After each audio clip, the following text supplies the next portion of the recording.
साधारण परिस्थितियों में तो संतान का सबसे पहला संबंध उसकी माँ से होता है। यदि उसने मुझे अपनी माँ के रूप में अस्वीकार कर दिया तो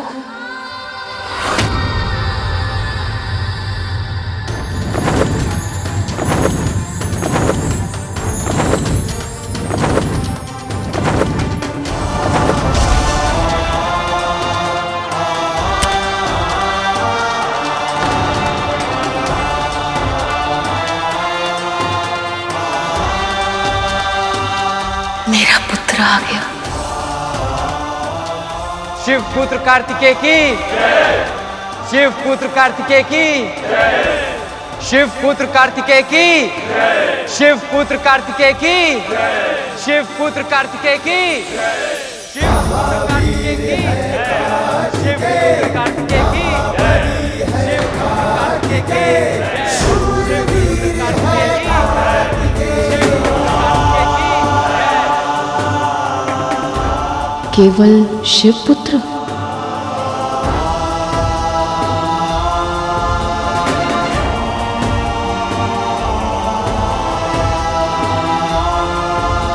प्रणाम पिताजी।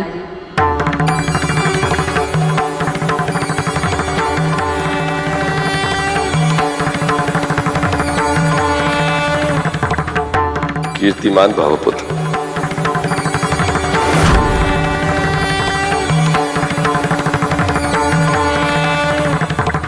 लगता है इसे केवल अपने पिता का बोध है, इसे अपनी माता की अनुपस्थिति का आभास ही नहीं। क्षमा कीजिए पिताजी, पर मैं माँ के दर्शन करना चाहता हूँ।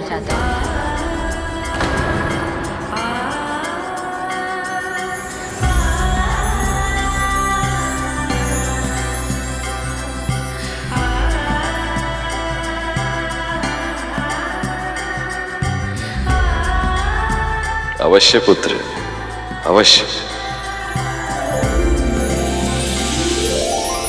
शिव पुत्र कार्तिकेय की, शिव पुत्र कार्तिकेय की, शिव पुत्र कार्तिकेय की, शिव पुत्र कार्तिकेय की, शिव पुत्र कार्तिकेय की, शिव पुत्र कार्तिकेय की।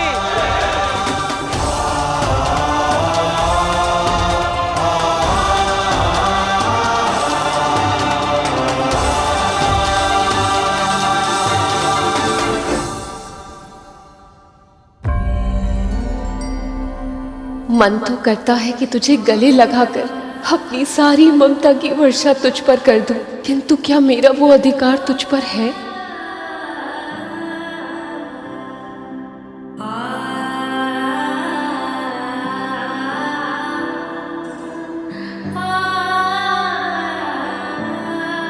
माँ, माँ,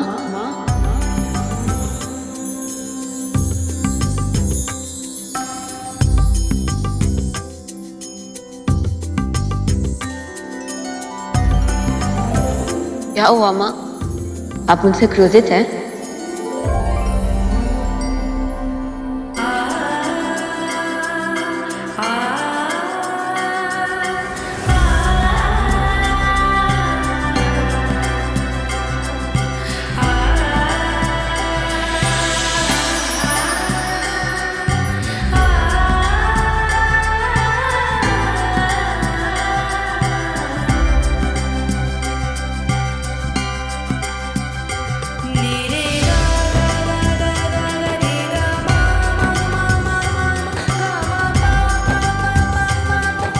आप बिल्कुल वैसी ही दिखती है जैसी मैंने कल्पना की थी।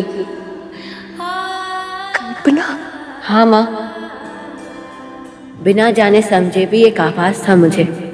जब से मैंने जन्म लिया है एक विशेष सुगंध मेरे भीतर बसी है। पता नहीं क्यों, पर मुझे सदैव से पता था कि ये मेरी माँ की ही सुगंध है। आप तो जानती है, कृतिकाओं ने मुझे गोद में उठाया था, दुग्धपान कराया था, माँओं के समान मेरा पोषण भी किया था, पर उन सब में वो सुगंध नहीं थी जो आप में है। आपको हृदय से लगाकर ऐसा लगा जैसे इस हृदय में मेरे लिए जो स्नेह है उसकी कल्पना संसार की और किसी भी वस्तु से नहीं की जा सकती। आपका आंचल ही मेरा घर है माँ। पुत्र, ऐसे तो मैं सारे जगत की जननी हूँ, पर आज तूने मुझे सच में माँ बना दिया पुत्र, सच में।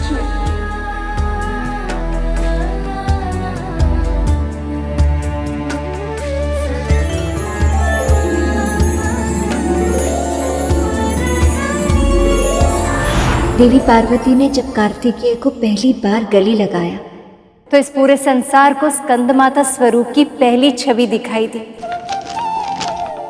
तब सबको आभास हुआ कि मां के बिना पुत्र की रचना तो क्या, कल्पना करना भी असंभव है। यदि कार्तिकेय में शिव का अंश था तो उसे धारण करने वाली सरकंडा घास भी देवी पार्वती का स्वरूप था।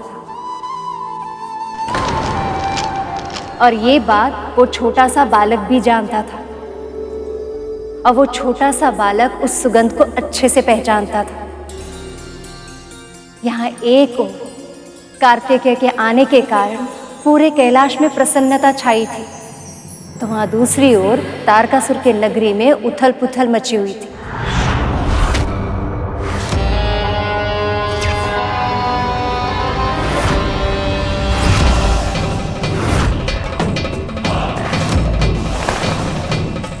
विदुर मारी, ताराक्ष, भयभीत होने की आवश्यकता नहीं है, वीर पुरुषों की तरह लड़ो।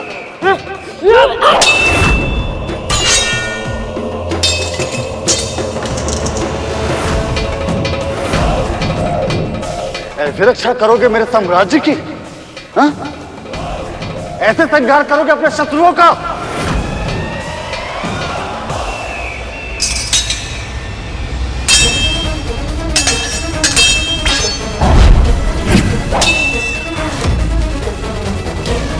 स्वामी, क्या कर रहे हैं आप स्वामी? ये आपके पुत्र हैं, शत्रु नहीं। तनिक संभाल के।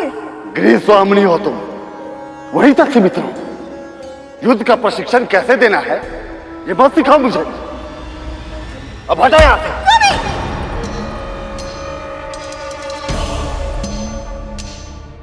माँ, आप करछी और चूल्हे के भाव समझने तक ही सीमित रहिए। ये तलवारों की भाषा हम पुरुषों पर ही छोड़ दीजिए।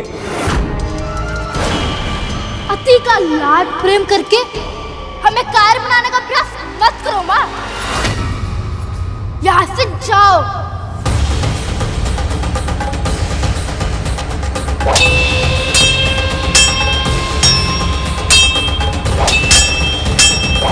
महाराज, महाराज, एक अशुभ समाचार है। पंचा मारे गए और वो बालक सुरक्षित कैलाश पहुंच गया।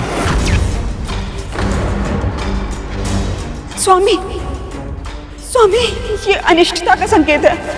स्वामी, अभी भी समय है, आप शांति वीरता का संदेश भेज दीजिए। यदि शिवपुत्र ने आक्रमण कर दिया तो सब नष्ट हो जाएगा स्वामी। समाचार के साथ साथ तुम्हारी वाणी भी अशुभ है। इससे पहले कि मेरा कोई अनिष्ट हो, मैं उस बालक को ही नष्ट कर दूंगा। ताराक्ष, जाओ और पता लगाओ देवता कौन सा षड्यंत्र रच रहे हैं। जाओ। हे माँ, स्वामी मेरे पुत्र को मृत्यु के मुख में भेज रहे हैं, इसकी रक्षा करना माँ। शिव पुत्र कार्तिकेय की, शिव पुत्र कार्तिकेय की, शिव पुत्र कार्तिकेय की, शिव पुत्र कार्तिकेय की, शिव पुत्र कार्तिकेय की।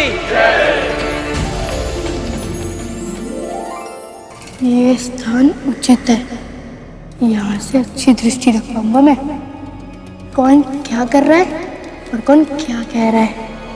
संतान का पहला नाता उसकी माँ होती है, वही पिता से और सारे संसार से उसकी पहचान करवाती है।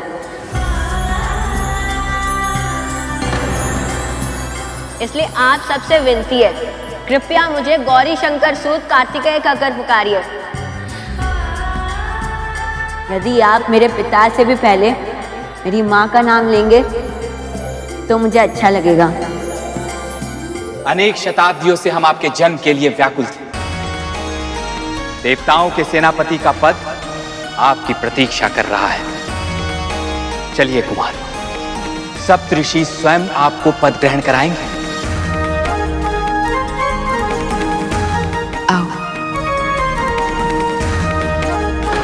गौरी शंकर सूत कार्तिकेय की, गौरी शंकर सूत कार्तिकेय की। मुझे शीघ्र ही पिताजी को ये सूचित करना होगा कि सभी देवता इस शिव पुत्र की प्रशंसा तो कर रहे हैं, किंतु ये इस योग्य लग तो नहीं रहा।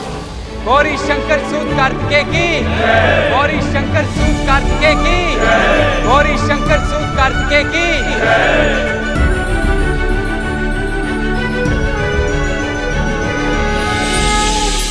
यहाँ विराजिए कुमार।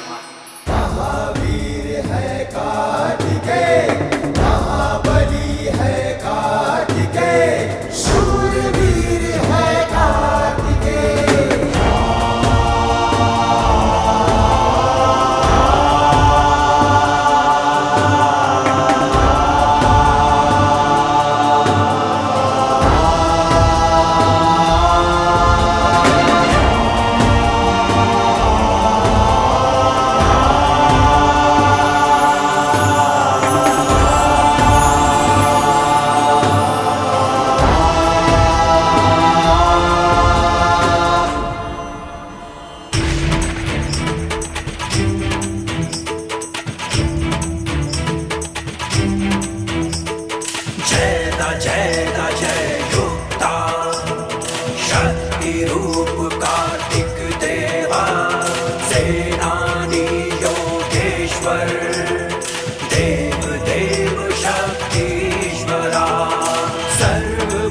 धर्म रक्षक, असुर संहारक, गौरी शंकर सुत, देव सेनापति कुमार कार्तिकेय की, देव सेनापति कुमार कार्तिकेय की।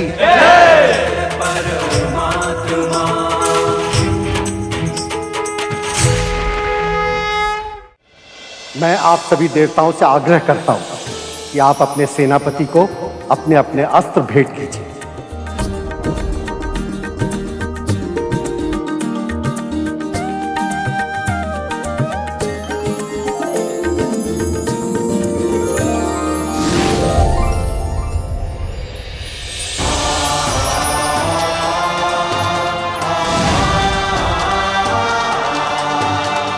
मेरी ये भेंट स्वीकार कीजिए सेनापति।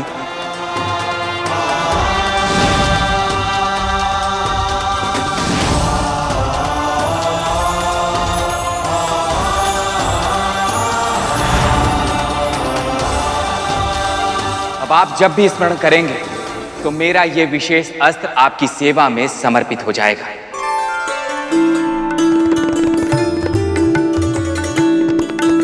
सेनापति, ये वरुणास्त्र स्वीकार करें।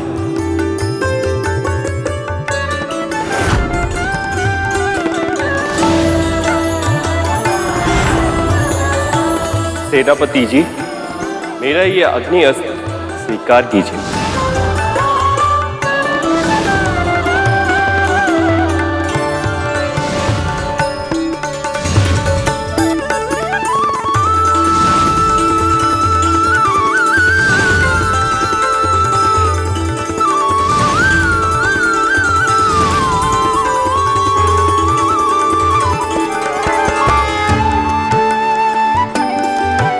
सेनापति, अपने पिता की ये भेंट स्वीकार कीजिए।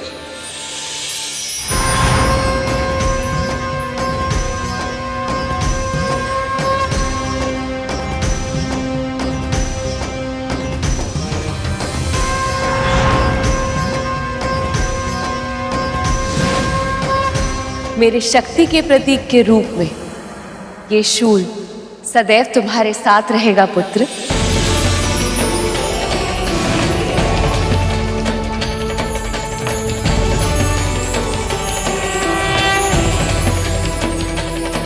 कीर्तिमान भव, विजयी भव।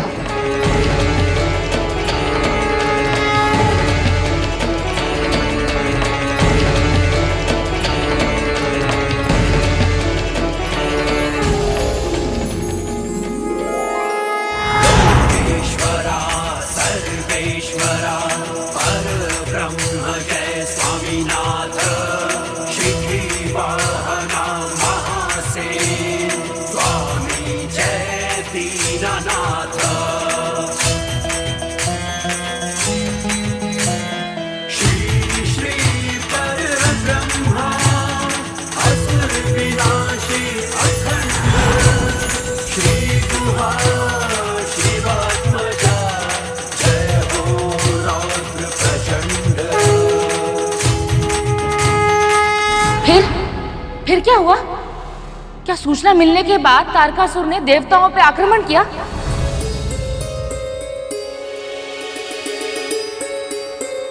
तब तो कार्तिकेय अवश्य उसे मार दिए होंगे, है ना? इतनी शीघ्र नहीं। देवता तो युद्ध करने के लिए आतुर थे, पर देवी पार्वती ने उन सबको रोक लिया। अब हमें आपका साथ प्राप्त हो गया है, तो हमारा विश्वास और भी बढ़ गया है। अब तारकासुर का अंत अवश्य होगा। अब हमें और समय व्यर्थ नहीं करना चाहिए सेनापति। आप शीघ्र ही आक्रमण का आदेश दें। नहीं,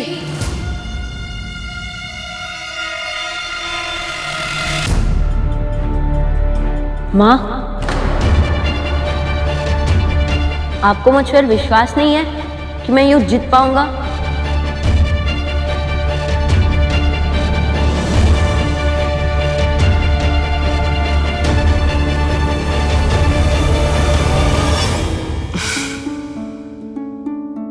तुम में क्षमता है पुत्र, पर युद्ध में विजय प्राप्त करने के लिए केवल क्षमता पर्याप्त नहीं है। ज्ञान के साथ साथ अपनी प्रतिभा का प्रयोग करने की योग्यता भी आवश्यक होती है। जब तक तेरी शिक्षा समाप्त नहीं होती, तुम्हें मृत्यु के मुख में जाने की अनुमति नहीं दूंगी।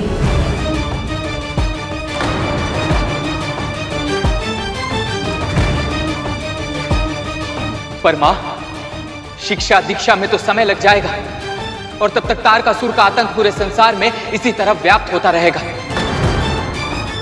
अब तक तो उसे यह सूचना भी मिल गई होगी कि आपके और महादेव के पुत्र का जन्म हो चुका है, और यह सुनकर वो और भी अधिक व्यग्र हो गया होगा। देवराज इंद्र ठीक कह रहे हैं देवी। अनेक वर्षों से यह संसार उसके अन्याय की अग्नि में जल रहा है।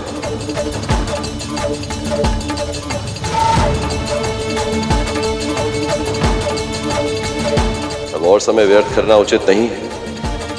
11 दिन, केवल 11 दिन दे दीजिए मुझे अपने पुत्र के साथ। उसके बाद आप आइएगा और अपना सेनापति ले जाइएगा।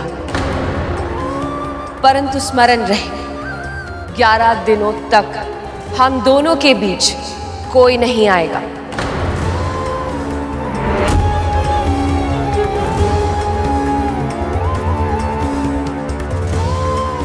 ऐसा ही होगा देवी।